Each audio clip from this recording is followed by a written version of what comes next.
I know Marie, how do you pronounce your name? Onakomaiya, right? Onakomaiya. Yep, perfect. From graduate school, and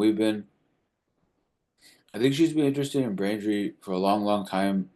It's most of the brain injured people I meet, I don't know how they think about brain injury, but I don't like talking to them about it because it gets insulting and not a good Frustrating. discussion quickly.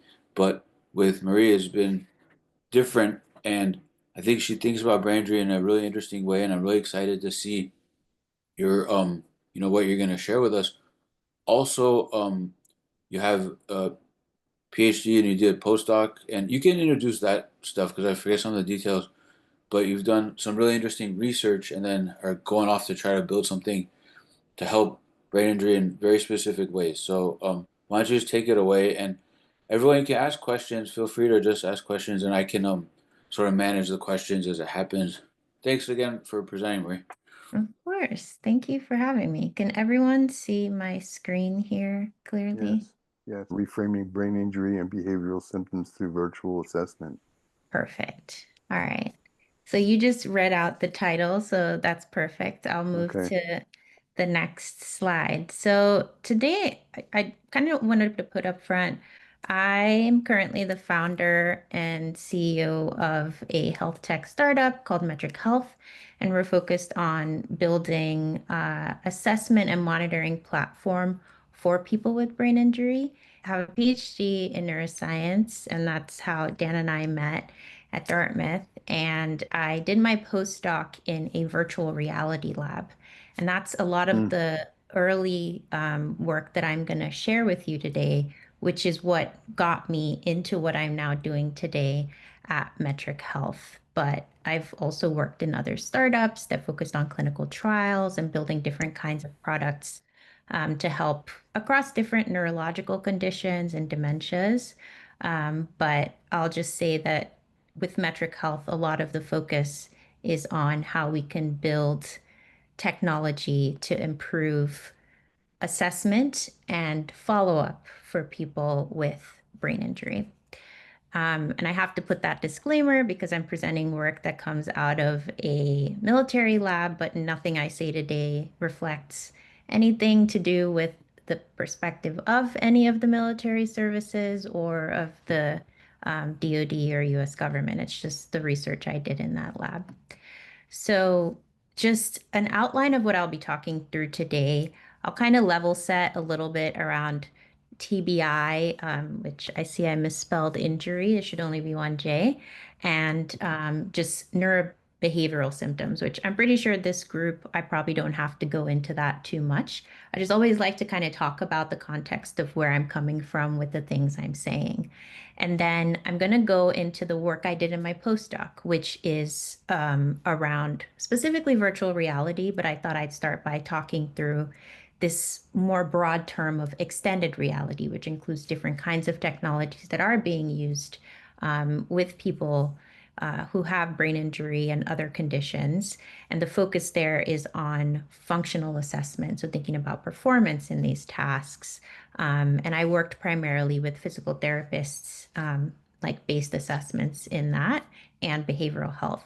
And then finally, I'm going to talk about what I'm doing today, which is more around measurement-based care, which is measurement more broadly, not just using virtual reality and focused on cognitive and behavioral symptoms. So think everything from memory and processing speed and attention to things like anxiety, depression, PTSD, as well as even things like sleep. So that's kind of an overview. So May obviously, I don't need to. Oh, may I did you ask have a question? briefly, when you Of said course. extended reality, that didn't refer directly to measurements, did it? I wasn't sure if I caught what it actually means, extended reality.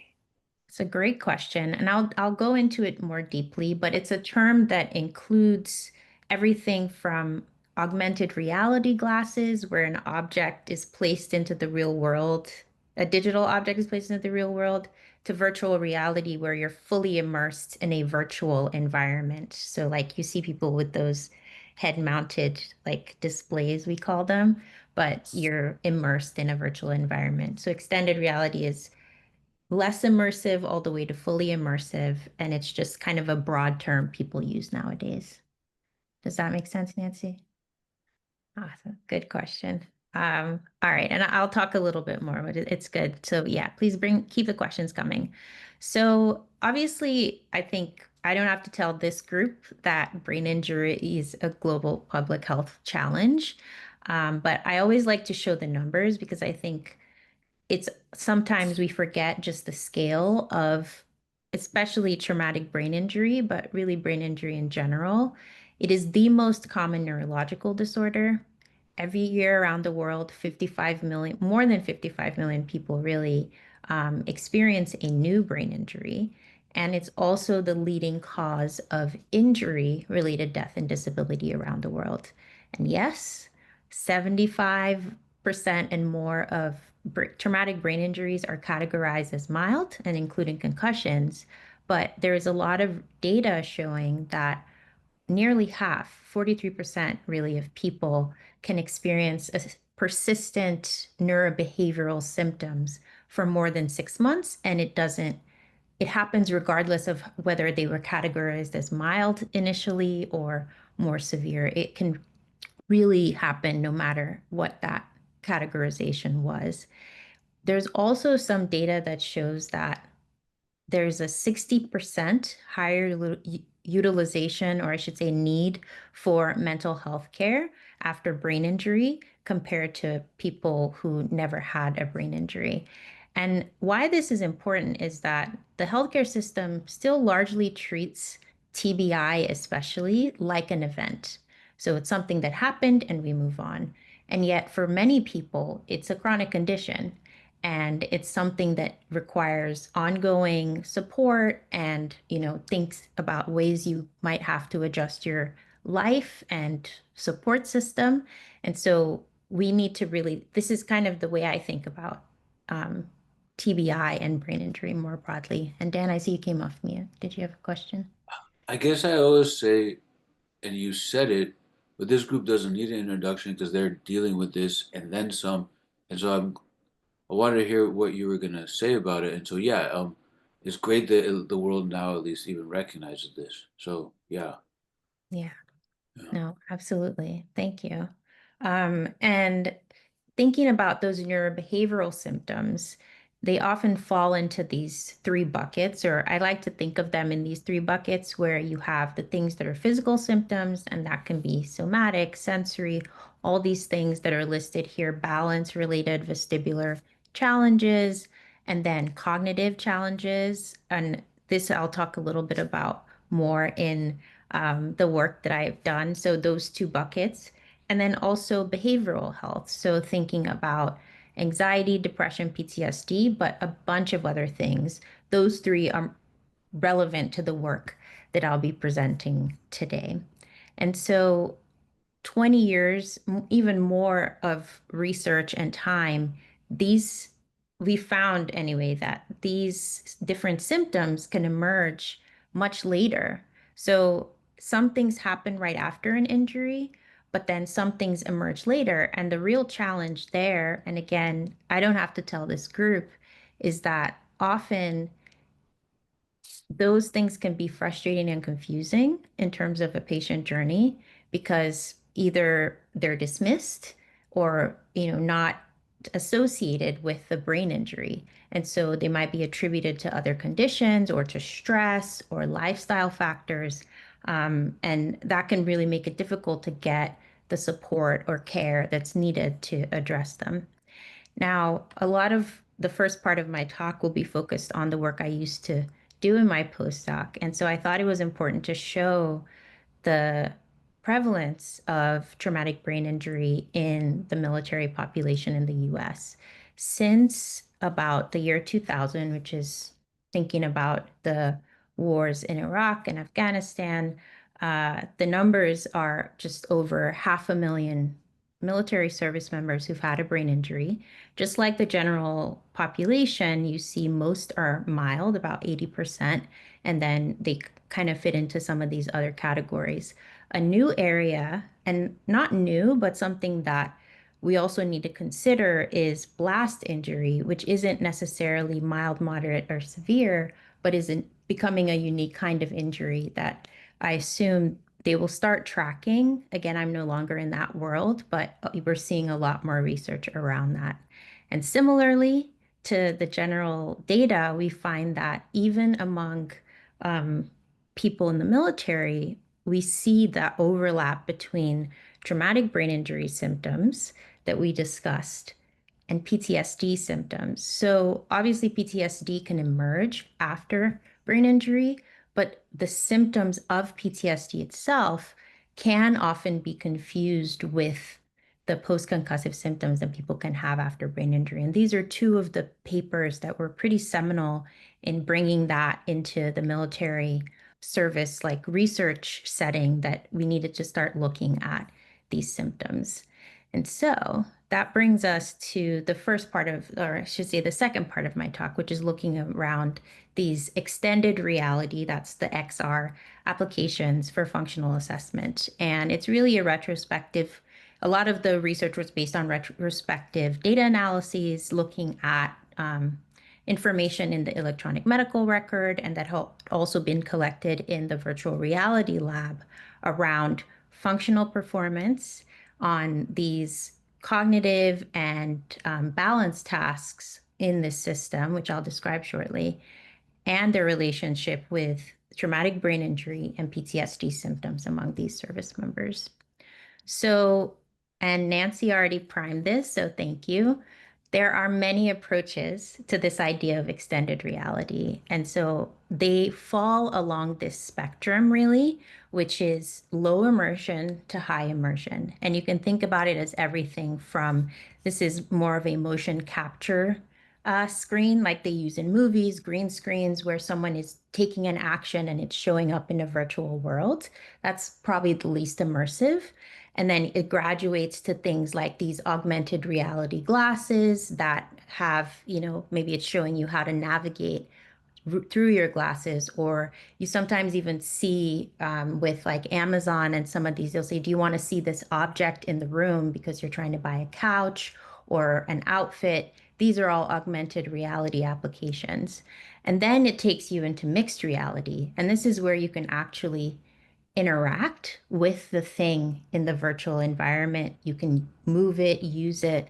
And this can be with glasses. Some of the photos I'm showing here, especially this one, is more around, is actually a therapeutic implementation of this among people with chronic pain who had lost a limb. And so they were able to use this mixed reality to help them practice picking up a ball, but the ball was in a virtual space. And then finally, the most immersive are virtual reality. And that's what we're going to be spending the next section talking about. And here, there are multiple ways virtual reality has been done. If you ever have been to one of these immersive museums where they project things on the walls when you enter a room, that's one version of virtual reality. And then you have those headsets people wear where you're fully immersed in this virtual environment, interacting with things and people.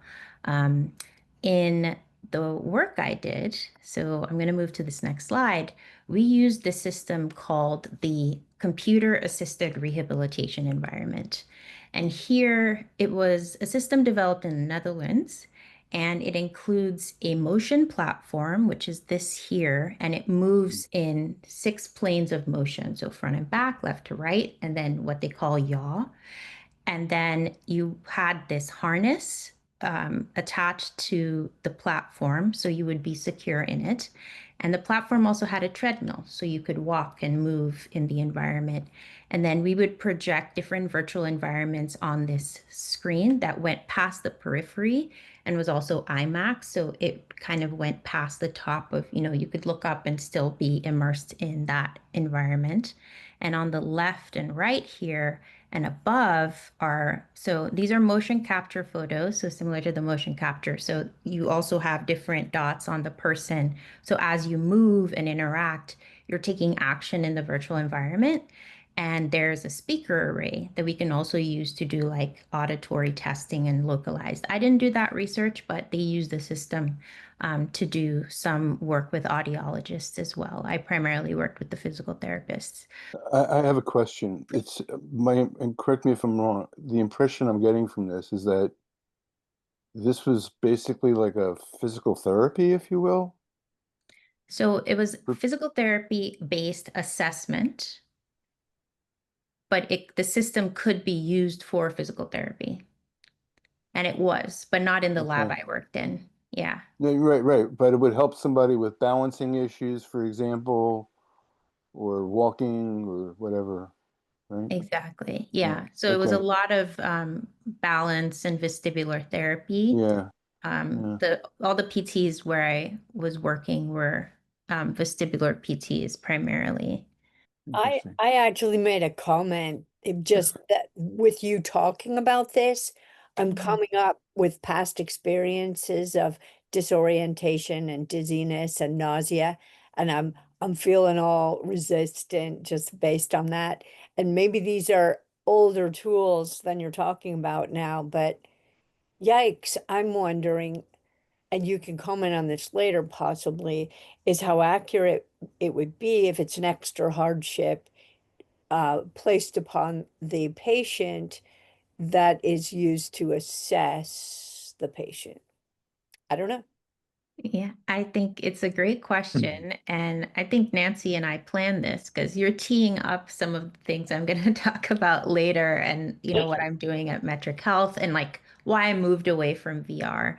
One thing I will say about virtual reality, you're right. It does cause, it is associated with like nausea and dizziness, especially if you're using head-mounted displays, so like those most immersive kind, right? Because your body exists in the real world, but you're in a virtual world and it's hard to match them up.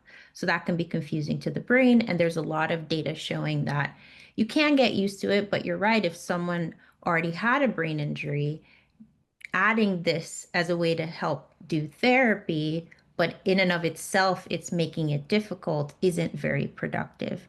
And it's actually why the Karen is not a head mounted display. It's why they put it in this Hmm. room and created so that as a human, having that complete loss of even far peripheral vision is what leads to this dizziness. So and nausea.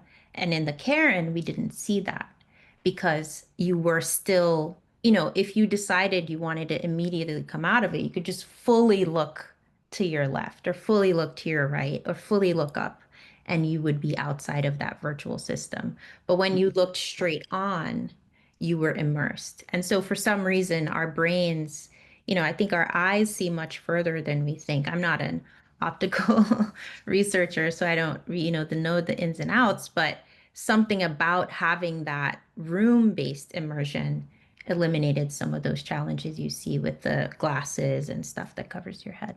This is interesting. I had a VR machine a number of years ago, the Vive, the fully Oh, yeah, head-mounted. yeah. Yeah. Nice.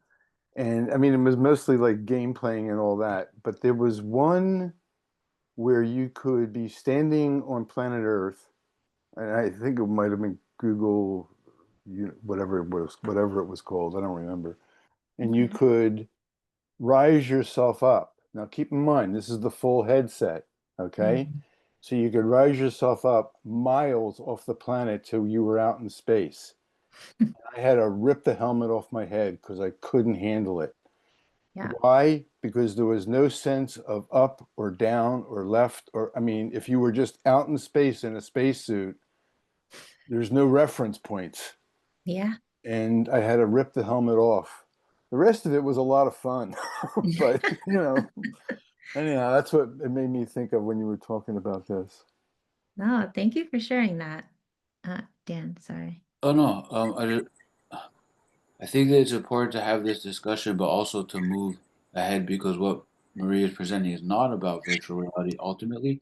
And I don't want to interrupt this discussion because it's brain injury problems lead to these symptoms anyway. And when you put these goggles on, I can only imagine it. I had double vision for a few years, and if I would have had this, I mean, fortunately, I didn't have to do it. Please, let's continue because, yeah, this is only a piece of what you're doing.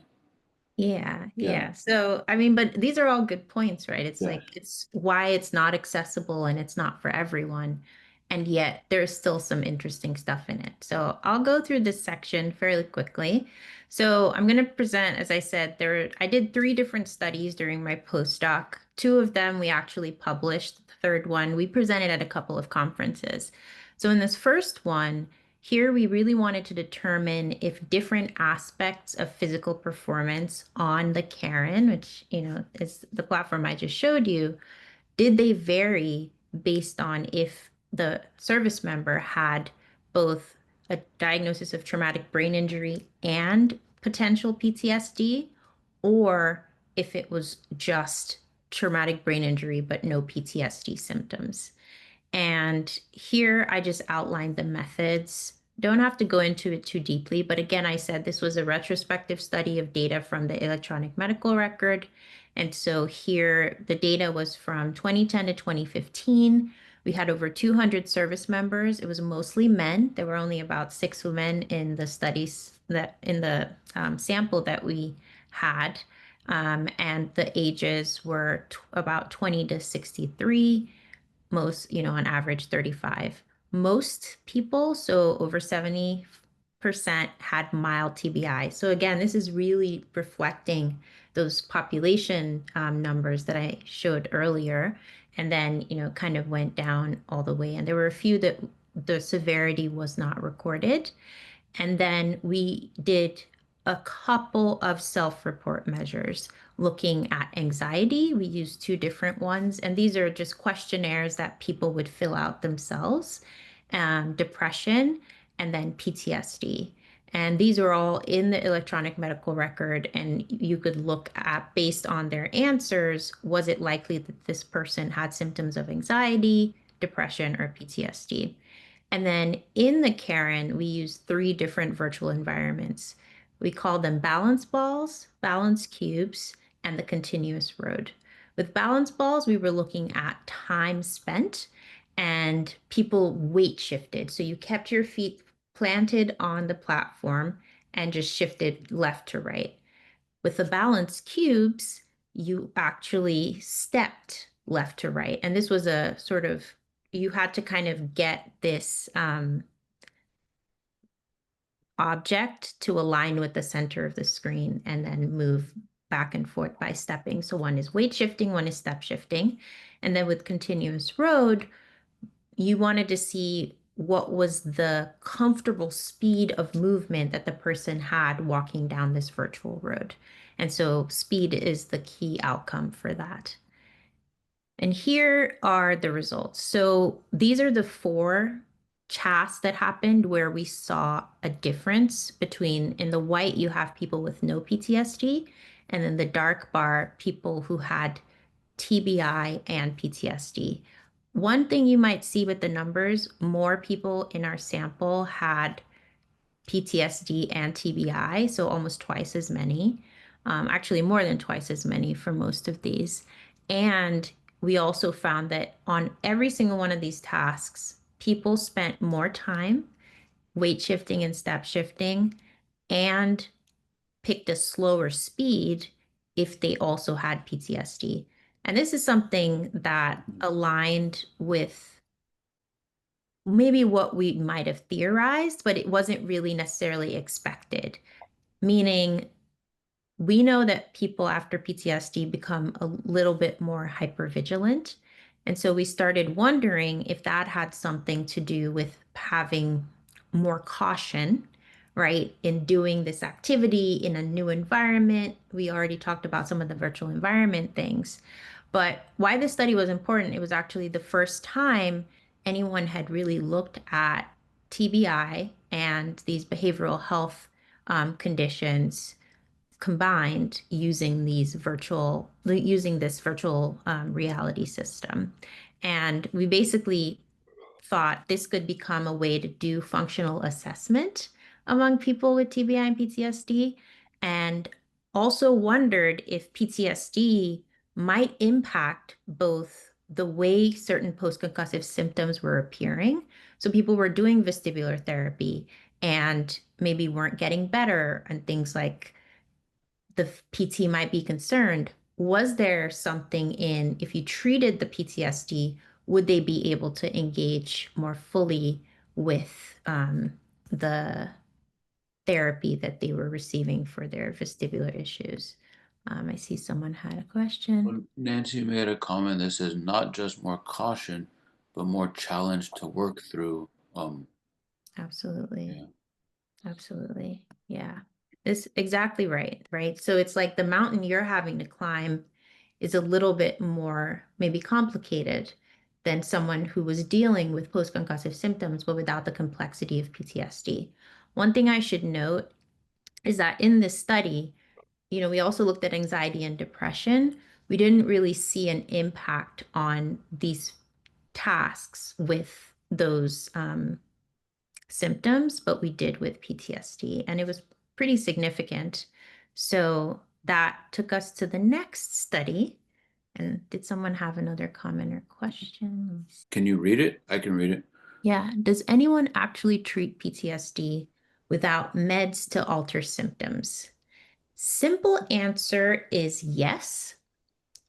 But there is often medication recommended with PTSD. So a lot of the approaches, and in the lab, I said there were a lot of different studies that were being conducted, but exposure therapy, so different kinds of talk therapy, pretty much where you are exposed in a controlled environment to certain traumatic memories or experiences where you go through them, has actually been shown to help people work through that post-traumatic stress. So we say PTSD, but there are like three key areas that are related to PTSD.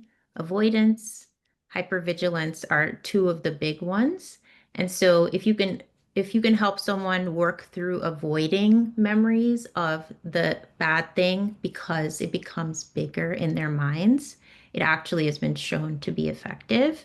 And hypervigilance as well comes from having experienced that trauma. So you're not able to be comfortable in your environment. And that's also something that can be addressed through these sorts of therapies. There are a couple of other ones, and I'll admit they're escaping my mind, but they're all based on different forms of like psychotherapy, basically. So you have a therapist that you're working with.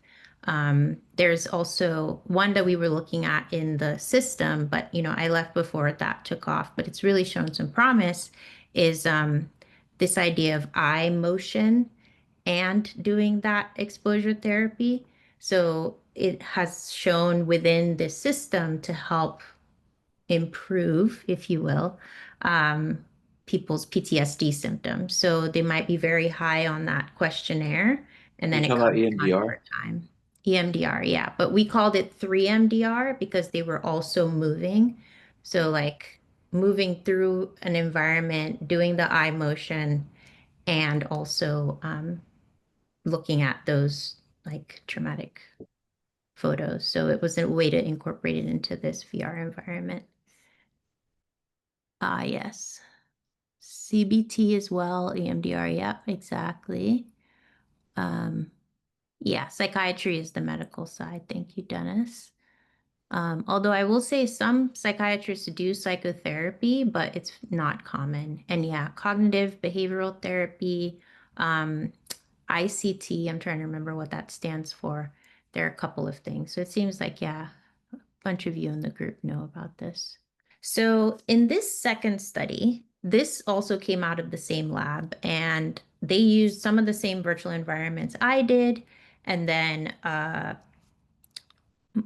multitasking as well, which I'll show you, and compared them to the conventional physical therapy tasks that they were doing in the PT lab. So these data were collected for 7 years, so a little bit longer than my study.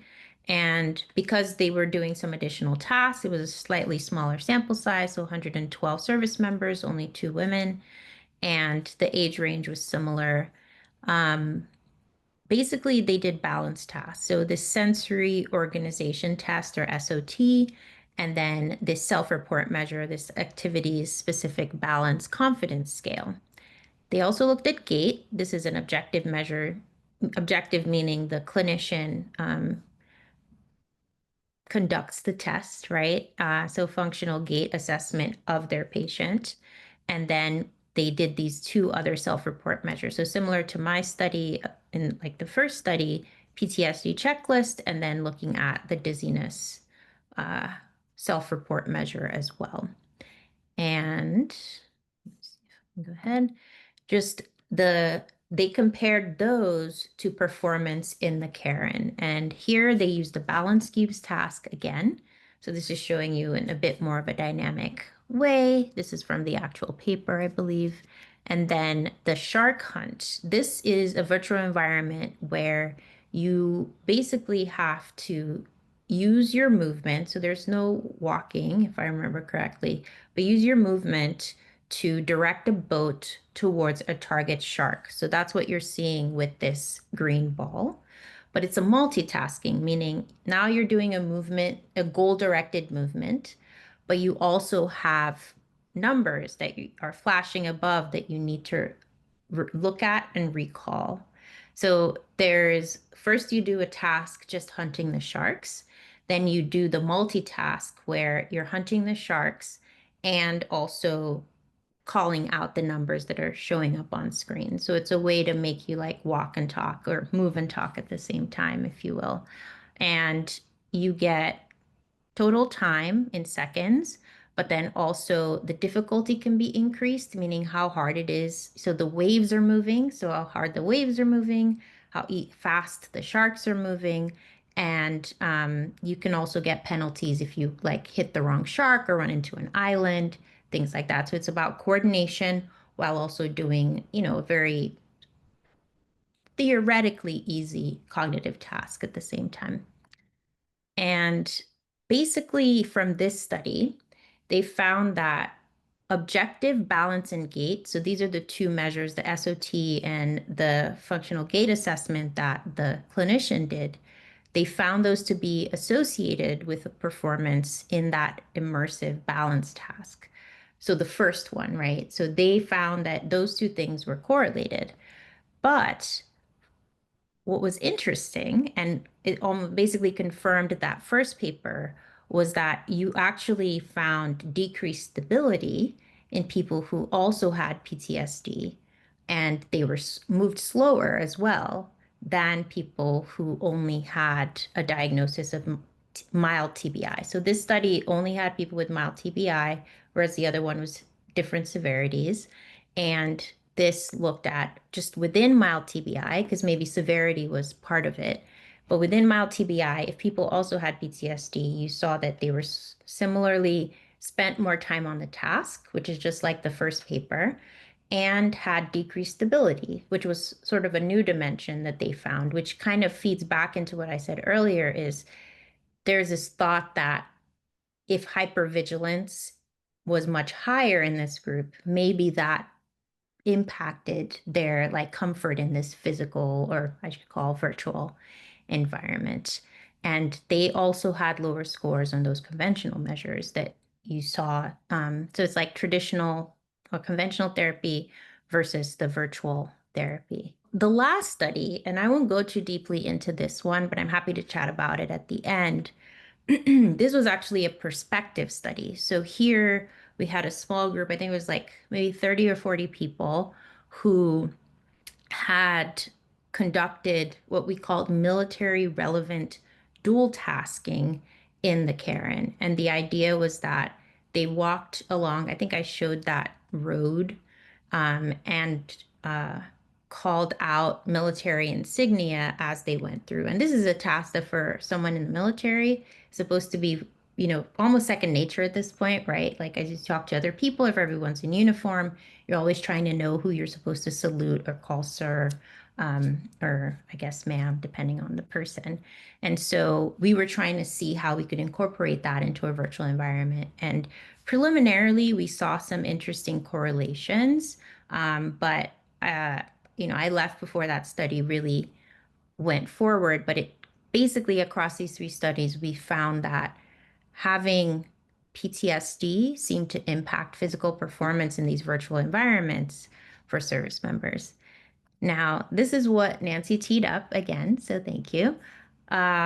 One theme you'll notice across these studies is that, of course, there's assessment and measurement and how it can really make a difference in how these symptoms, behavioral health symptoms, can affect physical performance and perhaps, based on the literature, to some extent, cognitive performance after TBI.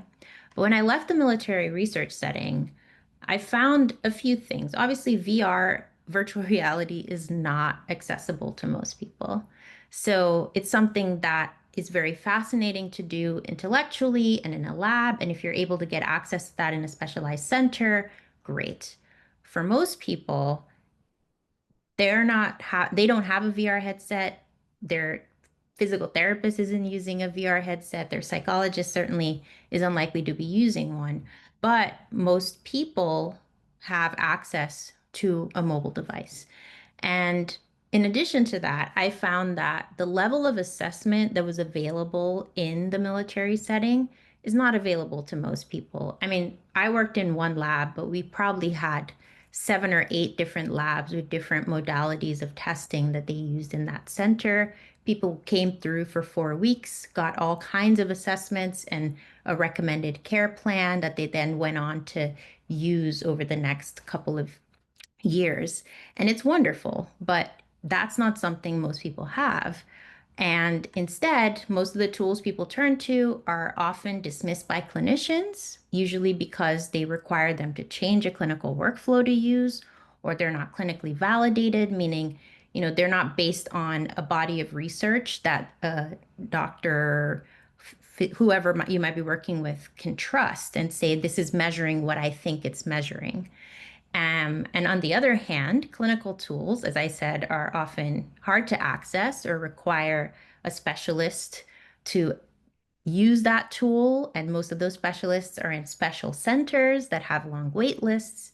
And so it just ends up being difficult sometimes to access these kinds of assessments without, having those connections or a lot of patience. And this is what really inspired the work that I do today. And it was, can we use tools that are more accessible to people, make clinically valid assessments, and make them available to most people? So it's what led to this idea of measurement-based care, which I'll just describe very briefly before jumping in. It's an evidence-based practice that comes from psychology, where clinicians collect data. They share the interpretation of that data with the patient and use that and everything that they've learned from that in patient care. And there have been decades of research that have shown that this can actually improve clinical outcomes in behavioral health. But for measurement-based care to actually work well, it has to be systematic, if you will, and follow these steps. And so data collection is step one, and then reviewing the data. The clinician reviews it and then collaborates with the patient to review it. And then they take some action, and then maybe they iterate. So meaning, do you have to change what you're doing, change how you're collecting the data, change how you're treating, or the therapy or intervention that you're doing? That's also relevant to the process for that to have a real impact on outcomes, at least according to the literature. This kind of data that's collected for measurement-based care can lead to the creation, and I see my photos are not showing up, or is that just for me? So anyway, I think they're all labeled, but basically it's different forms of patient-generated health data. And patient-generated health data really just means any data that are collected outside of a clinical visit. You can call it patient-generated data. So it's the fact that a patient collected it, not a clinician, and you can decide if you want to share it with them or not. Sometimes your clinician asks you to collect patient-generated data, and that might automatically have it be part of your health record, but generally it's a patient decides or is responsible for collecting the data. And this can be anything from smartwatches, which are some of the photos I tried to put up here, blood pressure monitors, different apps, even rings and activity trackers. And many people use these things without necessarily thinking of it as patient-generated health data, but they are. And at the same time, we live in the age of artificial intelligence, right? I assume most people have heard of ChatGPT at this point, which sort of burst on the scene in November 2022. And a lot of the research that preceded the AI we know today has been happening for more than 50 years. But we're still just at the beginning of understanding what those data mean and how they will contribute specifically to healthcare. And this new era of, I will even call them just chatbots or conversational AI, so the chat GPTs of the world, they fall into this first, probably these first two buckets, at least for now. And they are built on these massive amounts of data that really focus, and their use focuses more generally, whereas the AI tools of yesteryear, or the ones that came before them, were focused on probably doing one or two types of tasks. Whereas now, AI, as we know it, effectively mimics how we talk to each other.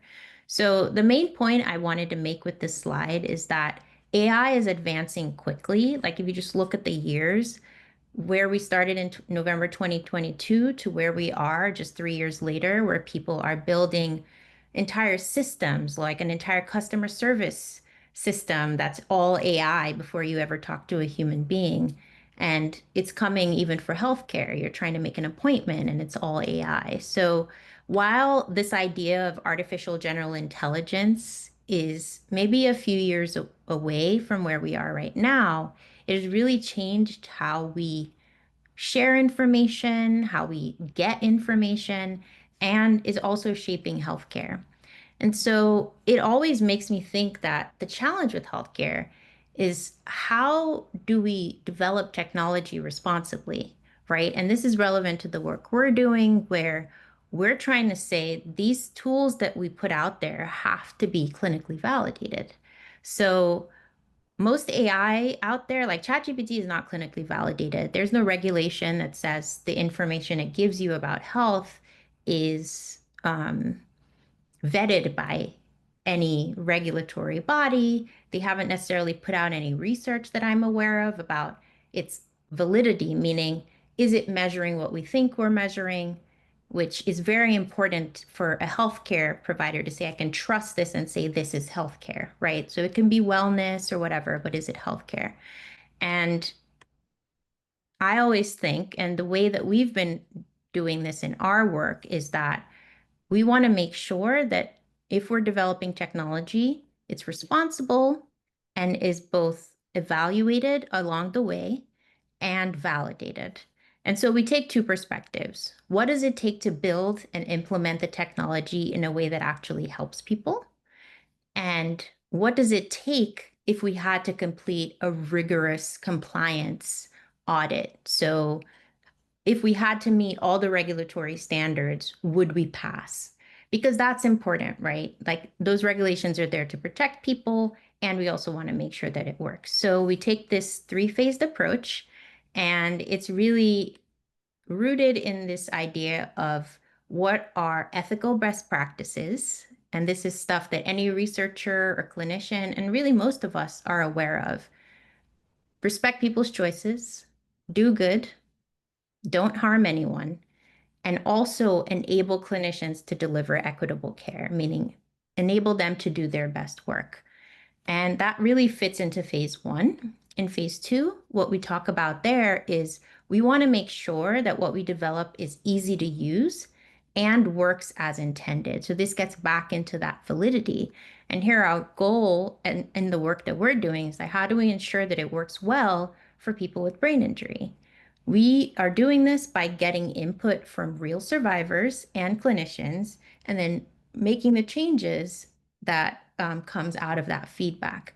And this is really that foundation of clinical validity. And then finally is that we want to make sure that it will work not just in an ideal setting. So this is like the same process you follow when you're developing a new treatment. You also want to make sure it'll work within the complexity of real life in the health system for different conditions and people, because once you put it out there, you're not necessarily controlling who's using it and why. And so this is our platform, Metrily, and it's really for cognitive and behavioral assessment for people with brain injury and other cognitive conditions. It includes a patient app and a clinical portal and API. So meaning it's a way that they can connect the data that patients are entering into the electronic medical record, and also a recommendation engine for both patients and clinicians. And some of this is AI related that we're still building. And here's how it works. Basically, a clinician would invite their patient to the platform to complete scientifically validated assessments about cognition. So it could be memory, attention, processing speed, things like that, decision making, and behavioral symptoms. So sleep, anxiety, PTSD, depression, and those tend to be more questionnaire based, while the others are more objective task based assessments. And these are all based in scientific research. We're currently starting our validation research, especially on the task side. And there, a patient completes the assessments within the app, and then they get personalized data, trends, and insights, and also information about how things are going. This is that measurement-based care idea. And then on the other side of it, the clinician gets these standardized data outputs within the electronic medical records that they already use. So it can be connected if they want or not. That's kind of up to them. But the goal is to make it be like lab results. So I like to think of measurement-based care as lab results for brain health, right? Like you go to a doctor talking about most things, they'll do a blood test in addition to talking to you. We should be doing the same thing with our brain health. There are ways to measure it that we use in research routinely. Can we make that more accessible to people and easy to do in routine healthcare that we get? And the reason for some of these, like the way we've designed this, is so that it's easy for the clinics and clinicians to use this system without changing their clinical workflow. And so in one platform from end to end, so patient uses on one side, clinician on the other, you're able to recommend action after you've assessed different aspects of brain health, and also track recovery after brain injury. And that's kind of where we're at. We launched the beta version of the platform last week. And we have a bunch of things we're doing around research, as I mentioned, our validation studies, as well as looking at some of these outcomes evaluations. So what's the impact of what we're doing? And of course, when we're using all the technology, as I said, there are different challenges. How do we make sure that we're addressing those things, whether it's concerns about privacy or concerns about data quality, that we're really doing a good job there? And we are also recruiting people for our beta test group. We already have a couple who've joined, and basically this is that phase 2 of providing feedback on the platform. So we're making sure we're building real solutions for real people. And overall, we hope that our impact is to make follow-up easier after brain injury, give people more control over their health data after brain injury, and eventually make care pathways a bit more defined and more person-centered, if you will, in community settings after TBI.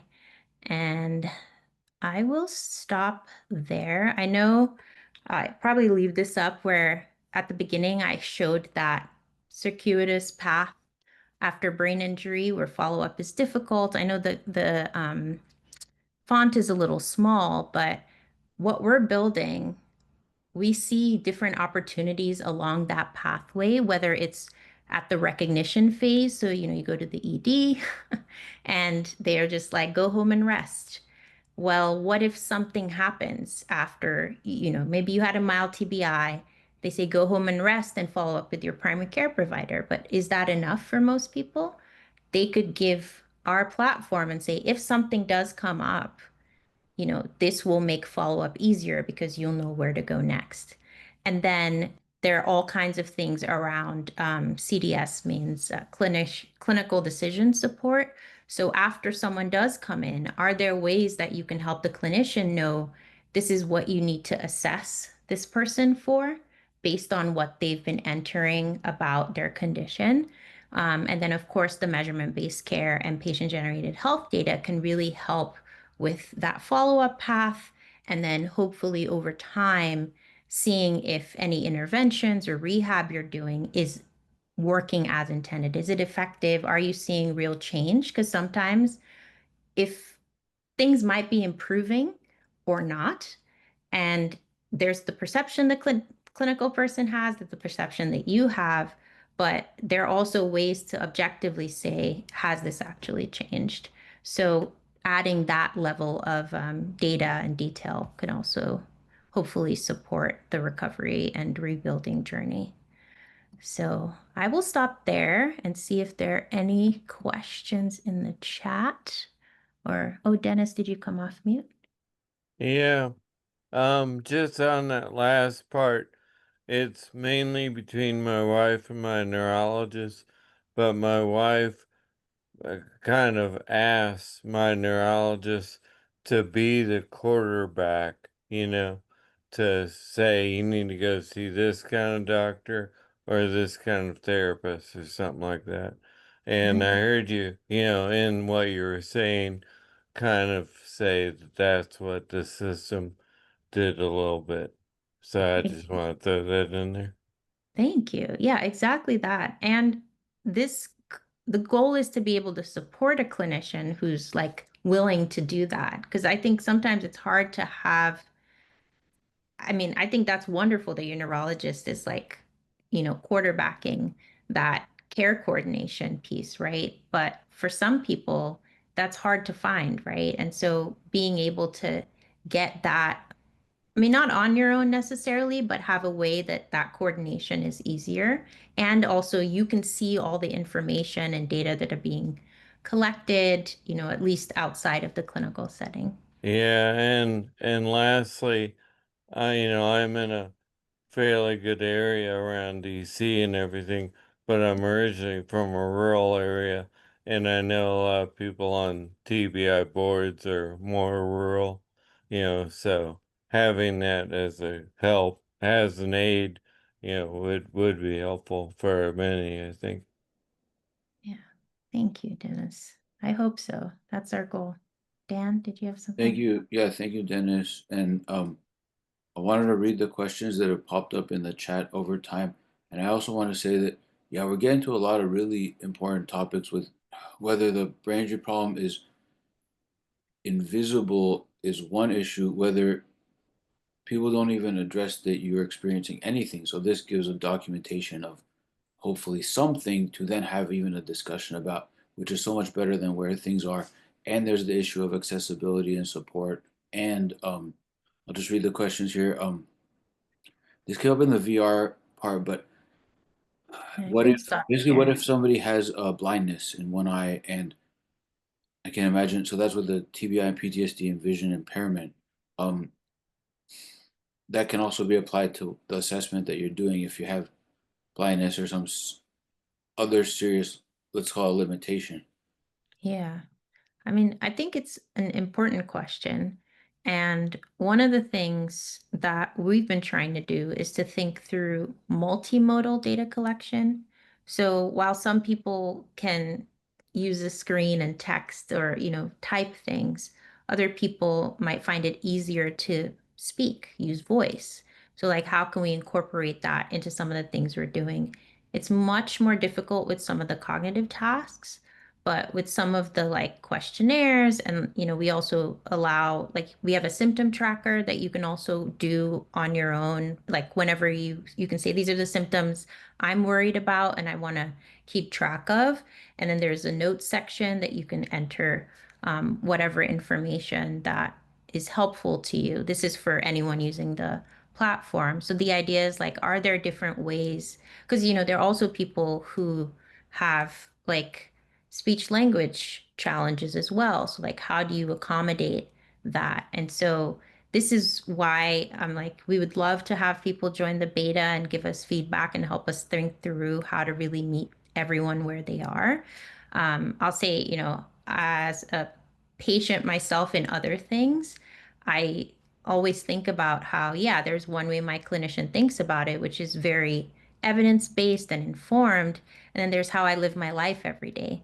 And we have to find something in between, right? That reflects my real life experience and their clinical expertise, basically. Yes. Another question. What if basically you can't even send an email correctly? Technology is hard for certain people. Yeah, Yeah. no, that's real. And that is something I think with technology, we constantly miss, right? Like we just assume, yes. And I think I even said this, where it's like, yeah, most people have a smartphone, but having and using, and is that also like universal? Definitely something to think through. But are there ways that we can still support and help people? I think Dennis mentioned having a care provider who quarterbacks on your behalf. And so could they use technology on your behalf, or a care partner that uses technology on your behalf? Or just, technology isn't always the answer either, right? Like I'm coming from that perspective because it's the world I've lived in. But for others, maybe there are other things that are more helpful. So I would, very open to that feedback and conversation for Yeah, sure. totally. Having a conversation about it, I think, is the way to go. And I would just add that this whole project is about, like, if they're quarterbacking, to help them to think about the nature of the brain injury problems, which are very different for each person, but each person is in that situation. So meeting them where they are means, what are you dealing with? What are your problems? And there's so much with brain injury, so much gets injured that isn't on the radar of what other people around us think.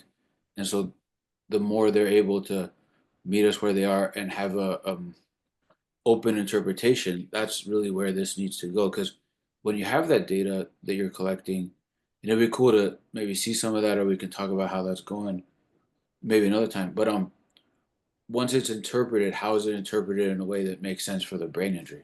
Absolutely. Any other questions?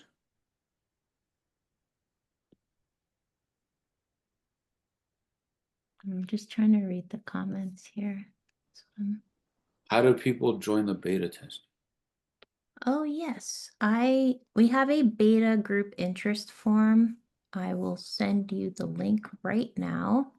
And yeah, look at it. It's very simple. We have like a beta group agreement, which is just like if you're interested, you sign it saying you want to join and give your feedback. And the commitment is basically you have the app. When we release new features, we might ask for your feedback.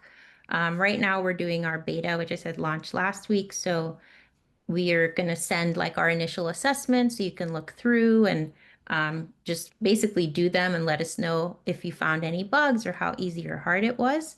And then we'll set up like a usability test where we basically go through to understand like where were their challenges, where can we make it better, what made sense or what didn't make sense, and then just any new features that you think are missing. Like, is there something you'd like to see the platform do or be in there? But I'll share the link. And Nancy, you had a comment about, oh, oddly, you're impressed that your research was used so seriously in the military population. What a great use of funds. Yeah, I've only spoken to one brain injured military army ranger who was in a blast, and he described to me stuff that so much reminded me of basically everyone else I talked to. But it seems like the military is kind of like a closed, or they're their own group, and they're not talking to other people. So I don't know if you want to comment about that, or it's not really a question. yeah, I think the military has a lot of resources that Yeah. aren't available to most people. And again, it's what inspired me to be like, what does everyone else need? Because 90% of brain injury happens outside of military and sports. But for some reason, when people think TBI or even brain injury in general, those are the two populations we focus on, which again, important, right? But also we have to make sure we're thinking more broadly. So that's what we're trying to do. Yeah. Yeah. I also put the link to the interest form there. So if anyone's interested in the beta group, please fill that out and I will kind of send you our like the agreement and instructions about how to download and join the beta group and all of that. Is it okay that I copy and email that out to people who I just send it to people on the mailing list for this talk? Okay. Yeah, Okay. Is that okay? Yeah. absolutely. Yeah, the more the merrier. I think if people are interested in giving feedback, we are interested in hearing it. So I hope it's really collaborative. So thank you. Two other thoughts from earlier in your talk. The physical, cognitive, and other brain injury problems. I see those as, I mean, for half the people here, I've talked to them in great detail about their problems, and I see a order to the problems and then what it leads to with the emotions. I think that if your work can uncover that, that'd be really great. And then another comment I had is on, I don't like virtual reality because my problems are in reality. So I appreciate that what you're doing is in reality. It's not the focusing too much on virtual reality may not translate to the real world brain injury problems, or if it does it, we need steps to translate it um, in the real world. So I think real world's more important. I'm a fan of reality. I get that. I think, oh, Nancy, please. One of the things that keeps coming through in this particular presentation with you because of your awareness of all those subtle things, and when you describe the research design of needing to have that collaborative cross-referencing, we collect data, we look at it, and we being the researchers, and then we share it with the patient. But you included the step that's so much often overlooked, the comparison and the step where the patient gets to say, but that's not my experience. So I'm slow in the timing for a reason that your test didn't even look at. And so like that's a no-brainer for me, but it's rare. So thank you. Oh, thank you, Nancy. Yeah. And I'll say, like, I learned this from talking to people with brain injury, right? Which, yeah, it's logical once you know it, but it's funny and maybe unfortunate how many care providers and don't even have that as part of the, like, it's not even a consideration, right, in the treatment planning. So And the other thing your research did was it overlapped more than one thing. It was not brain injury only. It was brain injury overlapped with PTSD, which had me thinking of the overlap with autism and those similarities and differences and and those of us who have both going yeah, on. And then being left out because it doesn't fit what's known or understood, but it's all part of the same neurology. yeah. That's a much Well, broader challenge, I'll say, in the just research. worst thing about it is that I know I can never get completely better Mm, with Can the you brain say, injury because mine was so severe. hmm, mm, That scares me the most because in recent conversations with others and different presentations, they say that we're broken toys, and I think that's you know broken brain. yeah. the level of what's broken in each of us is how I've been approaching this. And I see a lot of discussion with each brain injured person about what they're dealing with as hopefully a way to connect these two sides. I have in one of my talks, I controlled my anger and did a very clear explanation of why I hate the term processing speed because I was so aware of the processes underneath that were injured, and it was only reflected in processing speed that I could only have one meaningful discussion with one therapist.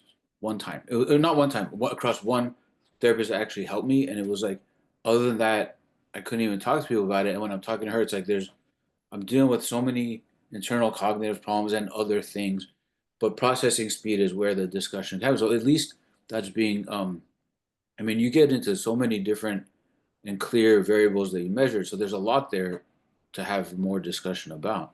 Yeah, Mhm. I mean, this stuff is really cool. So Thank you. yeah, And I have to go. I forgot yes. I have a meeting that started 8 minutes ago.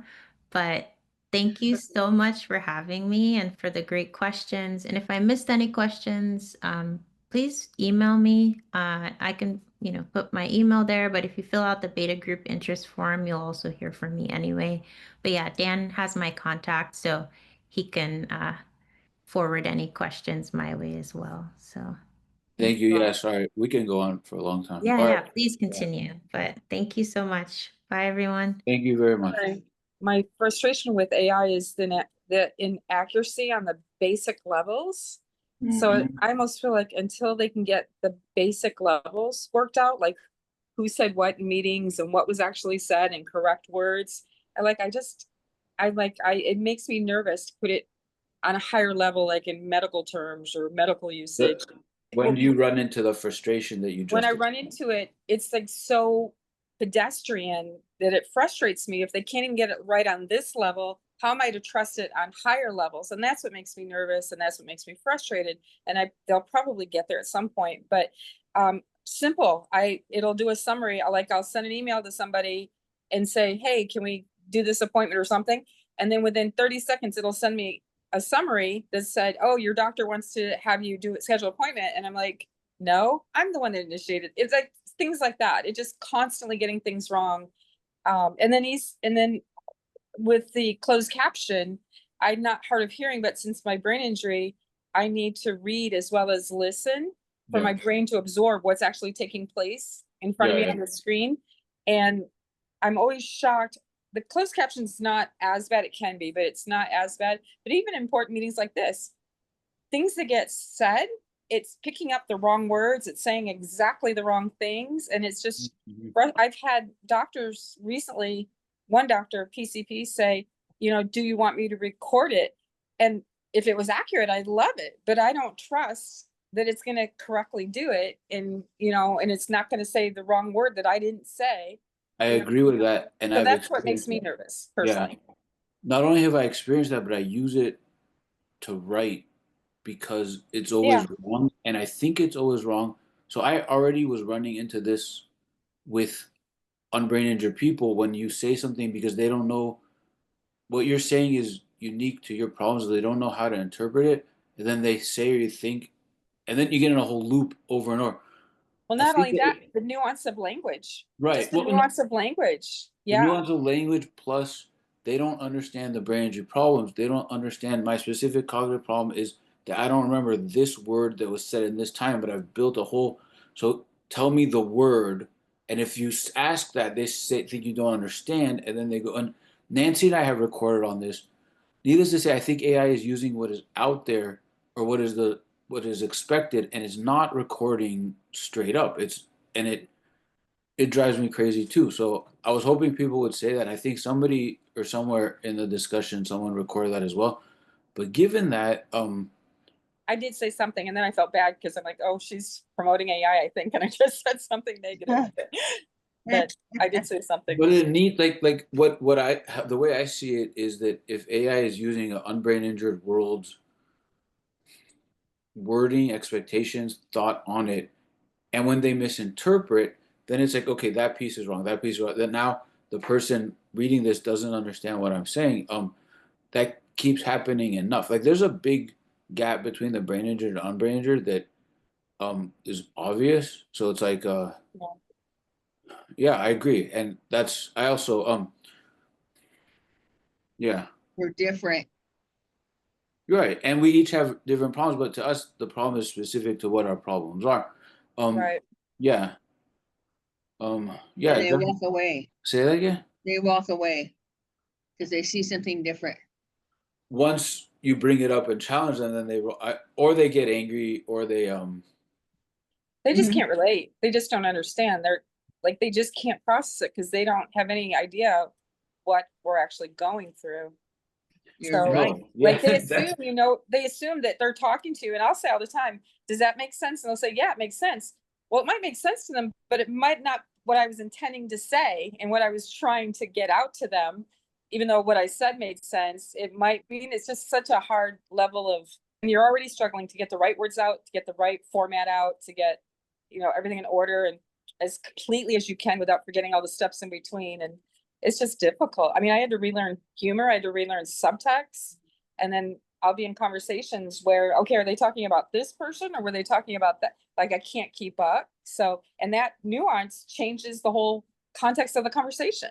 You know what I mean? So right. that's why I get, even with, like I said, the simple examples that I gave with AI, it's like one little word can change the context. And maybe because of in being, in the court system, one little word can change the context. So I put a higher importance on those types of small things because they are important. They can change the whole outcome. They can change the whole context. You know what I mean? So I'm probably on the autistic spectrum, but because I do put a high importance on clarity and accuracy and stuff like that. So Well, you weren't like that before your brain injury, were you? Uh, a little bit. The thing that changed most, well, a billion things changed mostly, as you know, but I feel like I don't know if I ever had ADD, but after the injury, I feel like I have ADD times a million, because I so struggle with attention and just getting executive function and just memory and just being an efficient person. Like it just doesn't happen day in and day out all day long. I make mistakes all day long. And You we've know, discussed it, and you have, we I think, discussed that. injury to attention is one of your core brain injury problems, Yeah. absolutely. But So yeah, I mean, I was never diagnosed with ADD. It's possible that I had it a little bit before. I don't know. But everything what changed Marie after the brain injury. So what Marie presented here is good, and then there needs to be a depth of, for you, the clinician needs to understand that, needs to know how to think about that. And I mean, you have other problems too. Mark is an example of someone with very different problems. Same with Julie, yeah. who's here. I mean, the poor people here right now, and me, very different brain injury problems. So yeah, that anyway, it's hopeful stuff. Yeah, I can't wait to see the replay and see what the actual context and how seemed very nice. The context is good as really only scratching. It's only the The beginning. surface, Yeah, the but it's beginning. yeah. But when I talked to her about this project, she was like, I think what she has done is helped convince the military that this is a real problem, which is pretty big because they didn't have clear data on it before. That's huge. Yeah, tell me about it. And then No, there's the that's rest of huge. the unbrain injury world that outside the military. Yeah, I mean, yeah, cool. Yeah, I the one thing really the one thing that I would offer is that as a survivor, we're always gonna run the risk of saying something, meaning it a certain way, and it coming out the opposite. Yeah, yes. every day.